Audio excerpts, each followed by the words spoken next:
In the year 2800, freedom is no longer measured in rights, but in permissions. Humanity lives under the rule of the integral social control system, an invisible network of sensors, algorithms, and constant evaluations that dictates every aspect of life.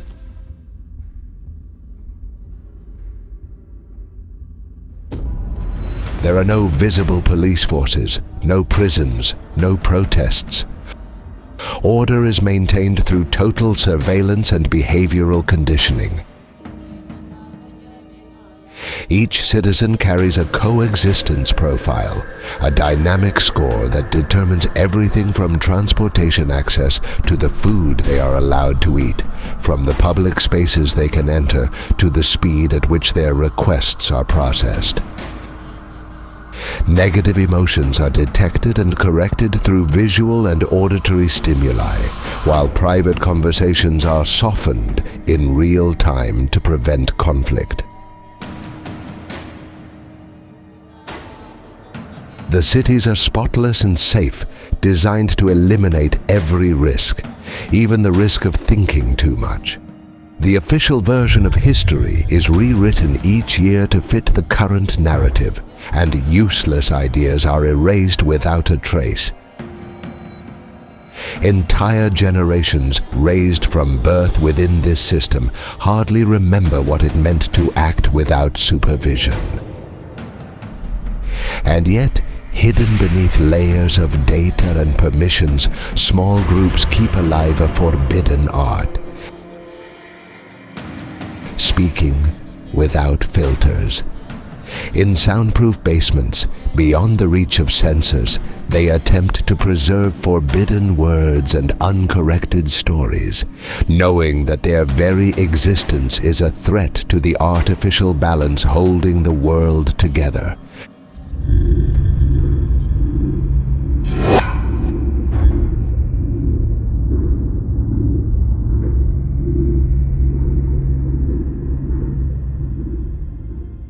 Every day begins with a number. It is not displayed on a screen, nor delivered in a message. It is felt in the very atmosphere, in the clarity of light, in the density of the air, in the way the environment receives the citizen. That number, the Coexistence Profile, is the true dawn. A high score opens the day like a golden stage. The city yields without resistance. Transport arrives without delay. Fresh food is delivered in abundance. Every detail confirms alignment with the system. An average score feels different. The day unfolds, but with invisible frictions, longer routes, silent delays, reduced choices. Nothing openly hostile, but nothing comes easily either.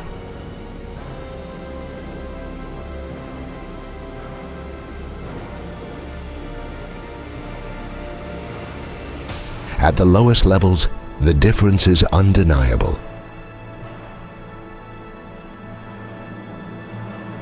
The light dims. The sounds take on a metallic echo. Food is reduced to bare essentials.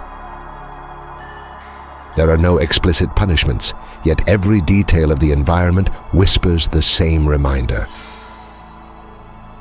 This is your place. Thus begins each day, not with the freedom to choose, but with the certainty of being measured. No one needs to read the number, because everyone already knows. It follows them with every breath.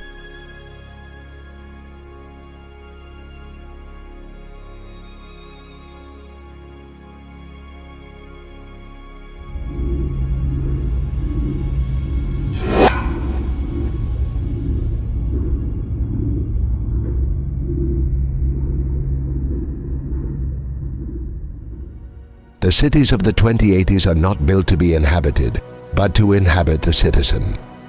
Every street, every building, every open space is an extension of control. Sensors adjust the atmosphere to reflect the scores of those who pass through, making the city itself an organism that dictates the rhythm of life. There are no walls or gates, a vehicle that does not respond, a route that vanishes from the map. Exclusion is never announced. It simply happens. Walking the city is no neutral act. Every step confirms one's place in the hierarchy, and the very architecture reminds each inhabitant that there is no such thing as outside.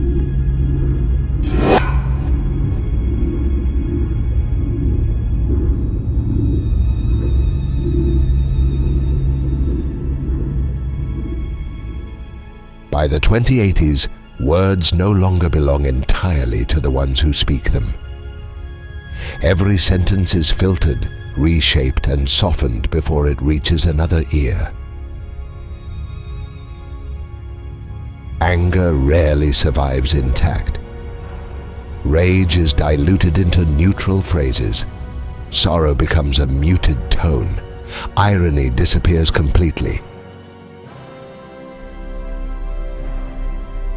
To speak is to surrender a part of oneself to the system. For those with higher scores, conversations flow smoothly. Quick replies, warm tones, silences kept short. For those lower down, words arrive fragmented, with long pauses and hollow echoes, turning dialogue into a lonely experience.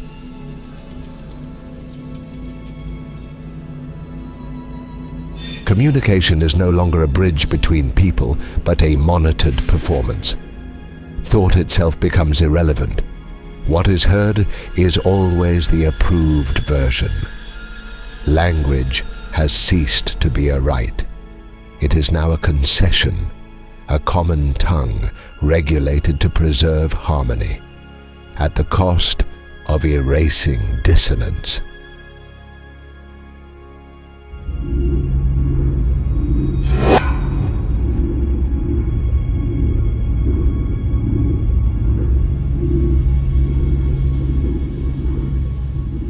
Collective memory is no longer an archive, but a story rewritten in endless cycles.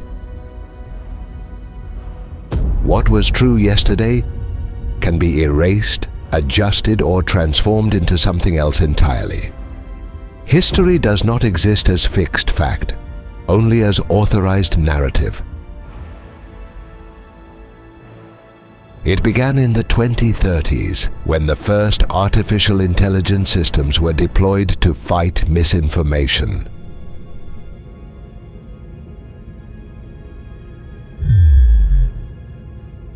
At first, they flagged suspicious headlines. Soon after, they became invisible editors, rewriting articles, deleting documents, reshaping records. The declared intention was to protect society from confusion. The real consequence was the erasure of memory itself.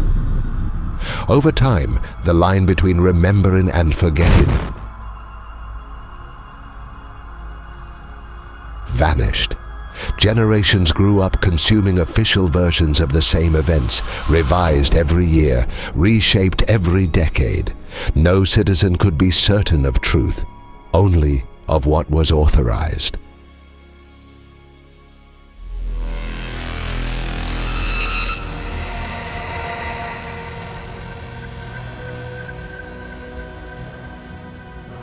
By the year 2800, this process is absolute. The present floats. History shifts with the system, and no one feels the fracture because no trace remains of what was lost. Remembering is no longer a human act. It is a privilege granted. What remains of the past are fragments, carefully edited, assembled only to sustain the illusion of continuity.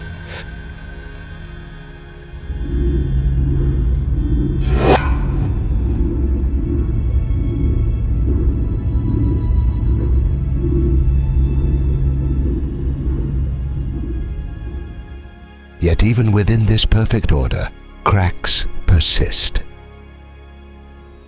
In basements muffled against sound, in forgotten service tunnels, small groups gather to practice what has become forbidden, speaking without filters.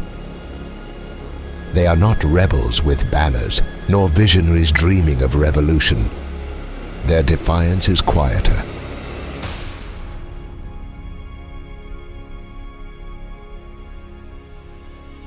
More fragile.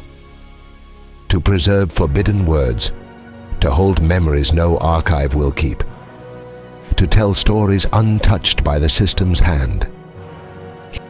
Here, in the dim light, language regains its sharpness. Anger is not dissolved, sorrow is not muted, laughter erupts with force.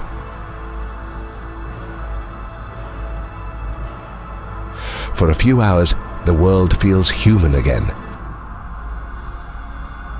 though each of them knows it could end at any moment. The risk is absolute. To be discovered is not to be imprisoned, but erased. The score vanishes, the doors refuse to open, and the city itself turns into an impenetrable desert. And yet, they endure. Because as long as a single word remains unedited, as long as one memory survives unapproved, as long as one raw emotion is felt without correction, the system has not conquered everything.